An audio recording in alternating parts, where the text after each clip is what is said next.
اچھا آپ نے بڑے لوگوں کا نام لیا تو میں نے کہا آپ اپنا نام بھی لیں گے اس میں, انجینئر محمد علی مرزا کی ایک شادی. ہاں جی, میری تو میں تو چونکہ قائل ہوں نا اور میں لوگوں کو موٹیویٹ کر رہا ہوں, تو یہ تو ہو نہیں سکتا کہ میں خود اس پہ عامل نہ ہوں. میری جب شادی ہوئی تھی نا تو میں نے اپنی وائف سے کہا تھا کہ تم میری دوسری بیوی ہو.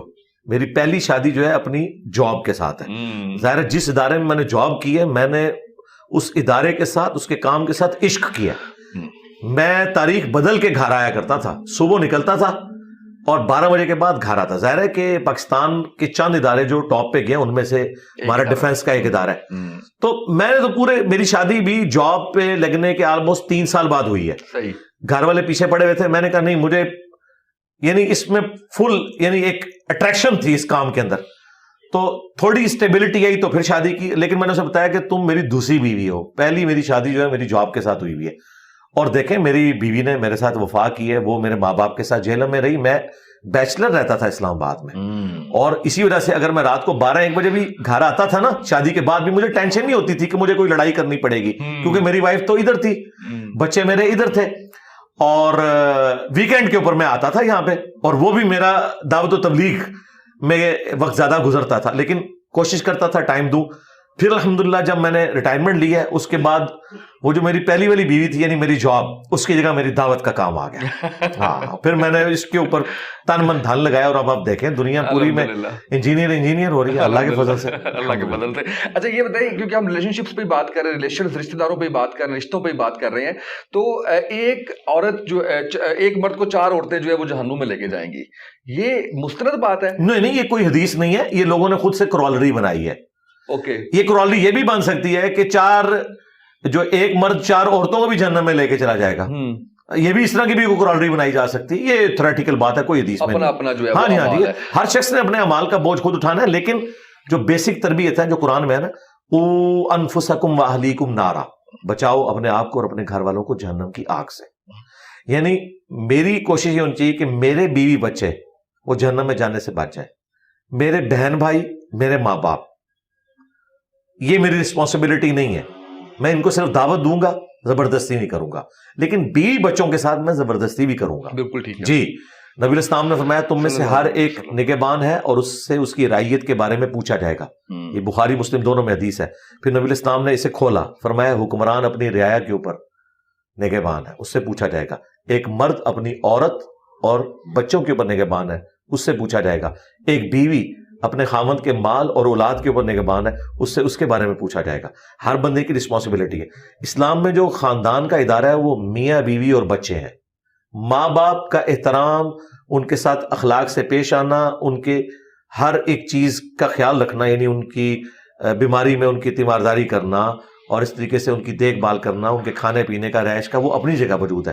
لیکن جو پرائمری رسپانسبلٹی ہے وہ بیوی بچے ہیں آپ کی, اور خاوند اور اس کی اولاد یہ بیوی کے لیے ٹاپ پرائرٹی ہے.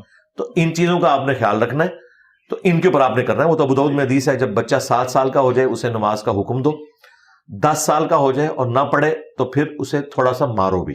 ویشیوں کی طرح نہیں مارنا, ڈانٹ ڈپٹ والا معاملہ, کو کان کھینچ دیا پیار سے. تو یہاں پہ آپ زبردستی والا معاملہ آ رہا ہے نا. یہ زبردستی آپ صرف اپنے بیوی بچوں کے ساتھ کر سکتے ہیں. پاکٹ منی کے اوپر کٹ لگا دیں, اس طرح کا کوئی معاملہ کر لیں. لیکن یہ ویشیوں کی طرح مارنا اور ایک آپے سے باہر ہو جانا, بعض اوقات ایسا ہوتا ہے کہ انسان مڈل ایج میں پہنچ کے کچھ زیادہ مذہبی ہو جاتا ہے. وہ کہتا ہے میری بیوی بھی, اس کا بس چلے تو داڑھی بھی بیوی کو رکھوا دے. تو داڑھی کے 1 منٹ بیوی کے اس نے نقاب کروانا ہے, اب پوری زندگی اس نے ایک آزادانہ زندگی گزاری ہے, تو بھئی بیوی کو بھی ٹائم لگے گا, این ممکن ہے کہ وہ نہ کر سکے. تو یہ سب کچھ اگر شادی سے پہلے کوئی دیندار بندہ ہے, اس سے پھر شادی سے پہلے یہ ریکوائرمنٹ رکھ دینی چاہیے. بالکل. مثلا میں نے شادی سے پہلے یہ ریکوائرمنٹ رکھی تھی کہ میری بیوی برقع کرے گی. شادی سے پہلے وہ صرف چادر لیتی تھی, لیکن میں نے یہ رکھا کہ اگر منظور ہے, یہ نہ ہو کہ ادھر آ کے اس کے اوپر بم پھاڑوں میں. اوکے جی, یہ تو کمٹمنٹ نہیں ہوئی تھی پہلی بات, یہ پہلے کرنی چاہیے. لیکن بعض اوقات مڈل ایج میں پہنچ کے دین کی طرف رجحان ہوا, تو ظاہر ہے کہ اب تو جو ہونا ہے وہ ہو چکا.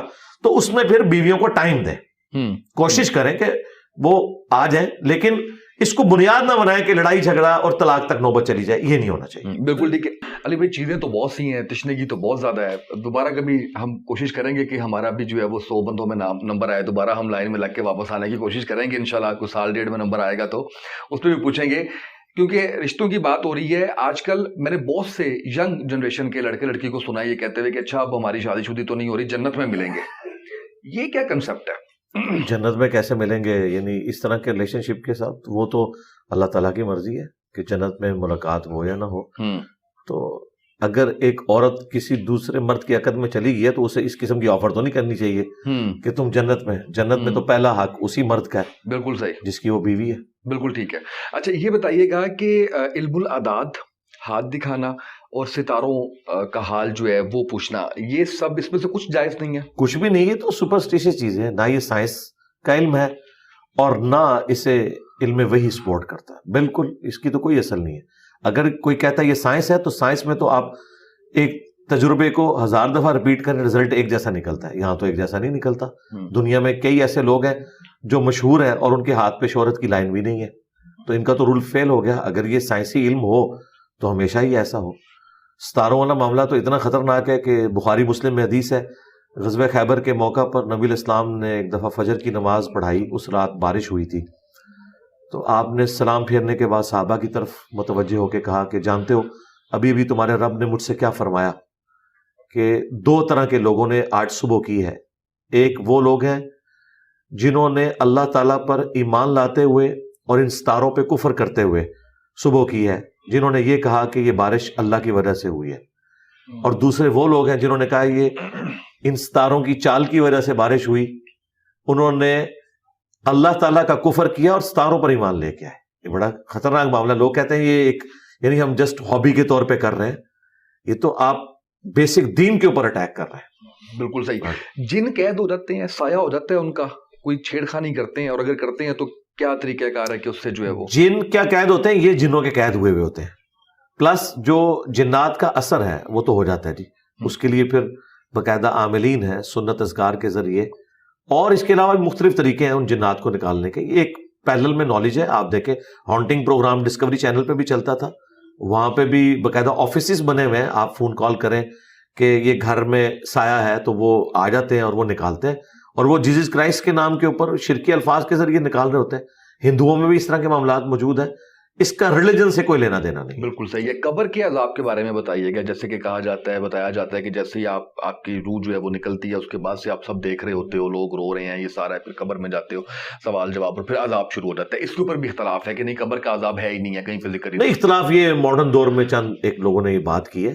قرآن بالکل اپنے مقدمے میں واضح ہے. سورۃ المؤمن جسے سورہ غافر بھی کہتے ہیں, اس میں واضح اللہ تعالیٰ نے فرمایا کہ فرعونی صبح و شام آگ پر پیش کیے جاتے ہیں, اور جب آخرت کا دن آئے گا تو وہ بڑی آگ پہ پیش کیے جائیں گے.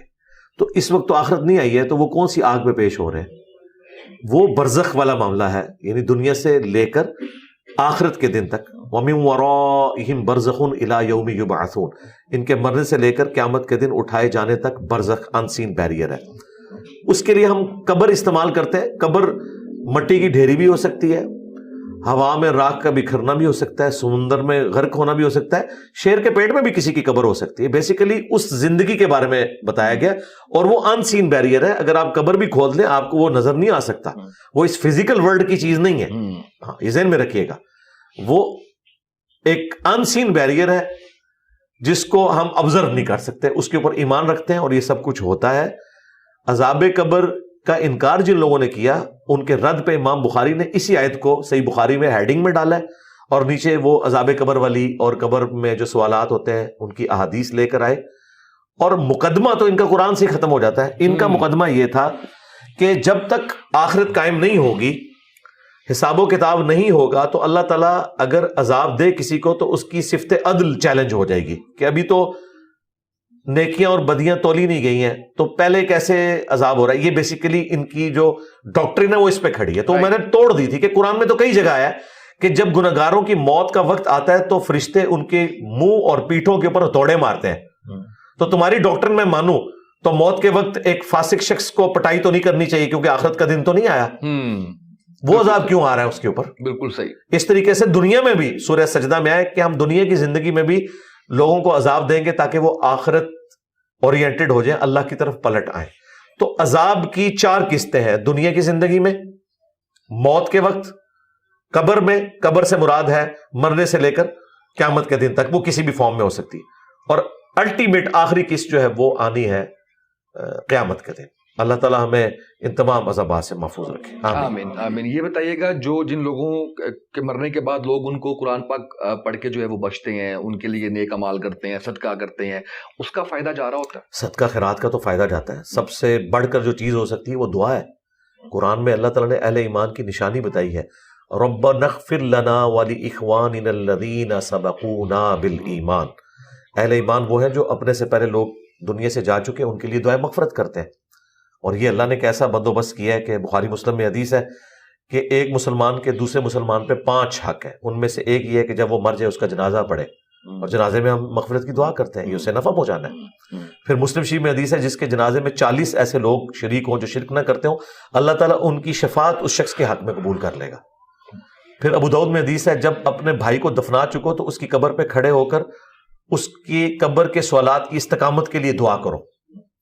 پھر صحیح مسلم میں حدیث ہے کہ حضرت عمر بن عاص نے کہا جب میں مر جاؤں تو میری قبر پہ اتنی دیر بیٹھے رہنا جتنی دیر ایک اونٹ کو نہر کر کے اس کا گوشت تقسیم کیا جاتا ہے, یعنی 2 سے 2.5 گھنٹے, تاکہ میں قبر سے مانوس ہوں اور اللہ تعالیٰ کے آئے ہوئے فرشتوں کو جواب دوں. ایک صحابی کہہ رہے ہیں, تو ان کا تو یہ عقیدہ تھا کہ اسی قبر میں سوالات ہوتے ہیں اور اس سے فائدہ بھی ہوتا ہے. پھر مسلم شریف میں باقاعدہ حدیث ہے جو آپ نے قبرستان جا کے دعا مانگنی ہے, السلام علیکم اہل الدیار من المؤمنین والمسلمین وانا انشاء اللہ بکم للاحقون نسأل اللہ لنا ولکم العافیہ.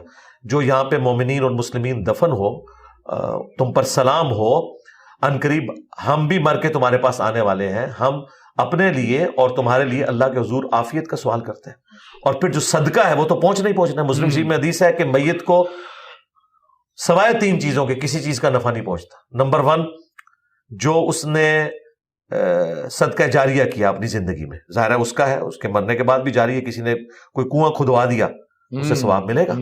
اسی طریقے سے دوسرا علم کی بات, جس طرح امام بخاری امام مسلم نے کتابیں لکھی ہیں ان کو آج تک ثواب مل رہا ہے. تیسرا نیک اولاد, وہ خود صدقہ جاری ہے, اس کی دعائیں, اس کے اعمال کا آٹومیٹکلی ثواب ماں باپ کو پہنچتا ہے. وہ ماں باپ کی انویسٹمنٹ ہے, ماں باپ زندہ ہوں یا مردہ ان کو ثواب ملنا ہی ملنا ہے. بخاری میں سنن نسائی میں حدیث ہے, ایک صحابی سعد ابن عبادہ کہتے ہیں کہ میں سفر پہ تھا, میری والدہ فوت ہو گئی, تو میں نے نبی علیہ السلام سے واپسی پہ پوچھا کہ یا رسول اللہ میری والدہ فوت ہوگی, کیا میں ان کی طرف سے اگر صدقہ کروں تو انہیں ثواب ملے گا؟ تو نبی علیہ السلام فرمایا ہاں ملے گا. تو انہوں نے ایک کنواں کھدوایا, اس کنویں کا نام ہی پڑ گیا ام سعد کا کنواں. تو اصال ثواب کی مختلف فارمز ہیں, لیکن یہ قرآن خوانی, یہ بخشنا, یہ والا معاملہ نہیں.